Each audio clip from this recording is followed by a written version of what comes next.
Assalamualaikum warahmatullahi wabarakatuh.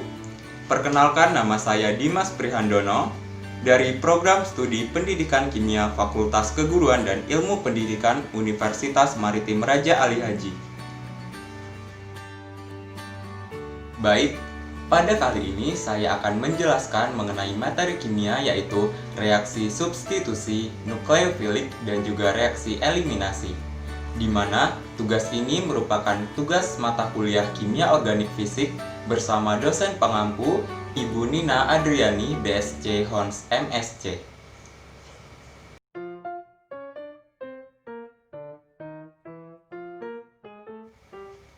Baiklah, memasuki pembahasan yang pertama, saya akan membahas mengenai reaksi substitusi nukleofilik. Tetapi sebelumnya, saya akan terlebih dahulu menjelaskan apa itu reaksi substitusi.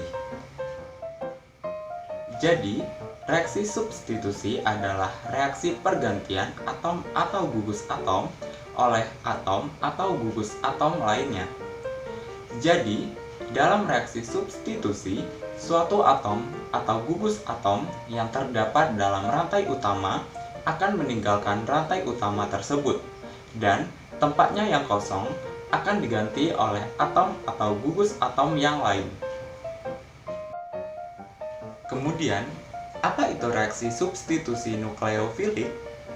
Reaksi substitusi nukleofilik adalah suatu reaksi di mana nukleofil yang kaya akan elektron menyerang sebuah atom yang bermuatan positif dari sebuah gugus kimia yang biasa disebut dengan gugus pergi.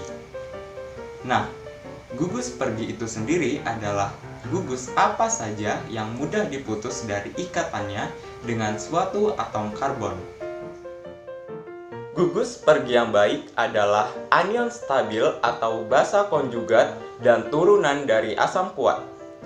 Gugus pergi yang baik biasanya adalah basa lemah. Contohnya adalah ion halida, yaitu imin, Cl-, dan Br-. Kemudian, turunan asam organik kuat dan terstabilkan oleh resonansi. Sedangkan gugus pergi yang buruk adalah gugus OH pada alkohol, di mana tidak bisa digantikan oleh nukleofil sehingga harus diubah menjadi gugus lain. Kemudian, reaksi substitusi nukleofilik terbagi menjadi dua, yaitu reaksi SN2 dan SN1.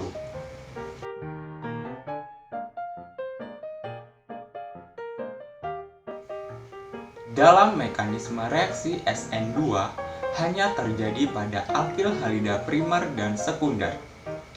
Reaksi SN2 adalah reaksi langkah tunggal di mana nukleofil dan substrat terlibat dalam langkah penentuan laju. Oleh karena itu, konsentrasi substrat dan nukleofil akan mempengaruhi langkah penentuan laju. Nukleofil yang menyerang adalah jenis nukleofil kuat seperti ion OH-, Cn-, dan ion CH3O-. Serangan dilakukan dari bagian belakang. Mekanisme dari reaksi SN2 dapat dilihat pada gambar di samping.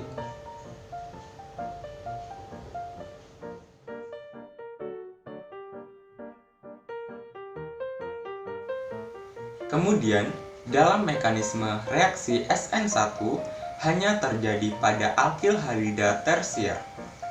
Reaksi SN1 memiliki beberapa langkah, dimulai dengan penghilangan gugus yang meninggalkan, sehingga menghasilkan karbokation, dan kemudian serangan oleh nukleofil. Nukleofil yang dapat menyerang adalah nukleofil dari basa yang sangat lemah, seperti H2O dan CH3CH2OH. Baiklah, mekanisme reaksi SN1 dapat dilihat pada gambar di samping.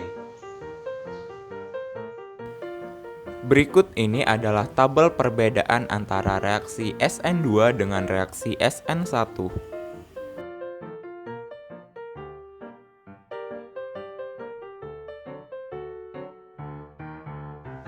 Baik, pembahasan selanjutnya yaitu mengenai reaksi eliminasi. reaksi eliminasi adalah reaksi penghilangan dua substituen dari suatu molekul. Pada dasarnya, reaksi eliminasi dapat dianggap sebagai kebalikan dari reaksi adisi. Reaksi eliminasi biasanya ditandai dengan berubahnya ikatan tunggal menjadi ikatan rangkap melalui terlepasnya molekul kecil seperti air, HCl, atau HBr.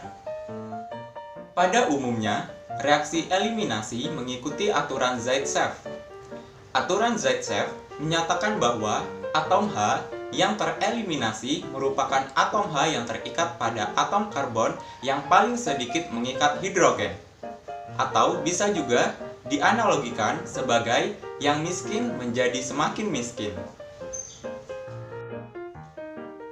Nah, kemudian pada reaksi eliminasi terbagi menjadi dua, yaitu reaksi eliminasi E2 dan reaksi eliminasi E1.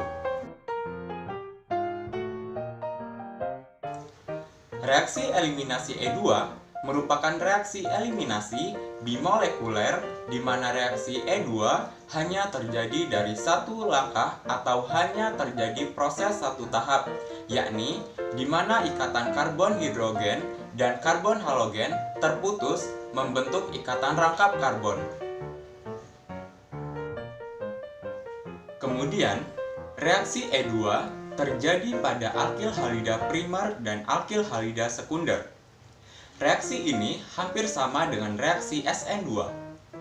Reaksi E2 secara khusus menggunakan basa kuat untuk menarik hidrogen asam dengan kuat.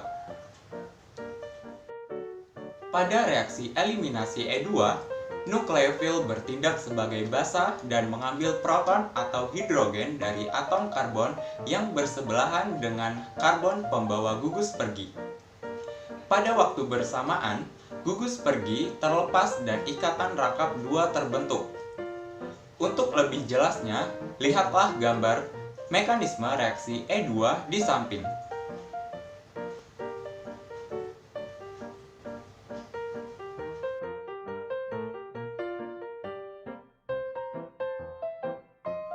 Selanjutnya, yaitu mengenai reaksi eliminasi E1. Reaksi eliminasi E1 merupakan reaksi yang berlangsung dengan dua tahapan, di mana terjadi penghilangan substituen HX untuk membentuk ikatan rangkap. Reaksi ini mirip dengan reaksi substitusi nukleofilik SN1, yaitu di mana reaksi terjadi dua tahap. Pertama, gugus pergi yang meninggalkan gugus akan membentuk karbokation. Kemudian, basa menyerang atau melepaskan hidrogen yang berikatan dengan karbon untuk membentuk ikatan rangkap.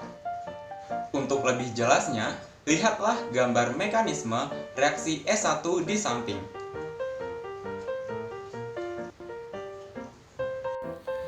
Berikut ini adalah tabel perbedaan antara reaksi E2 dengan reaksi E1.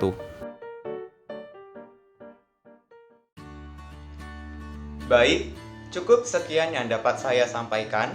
Mohon maaf apabila terdapat kesalahan dan kekurangan. Saya akhiri dengan wassalamualaikum warahmatullahi wabarakatuh.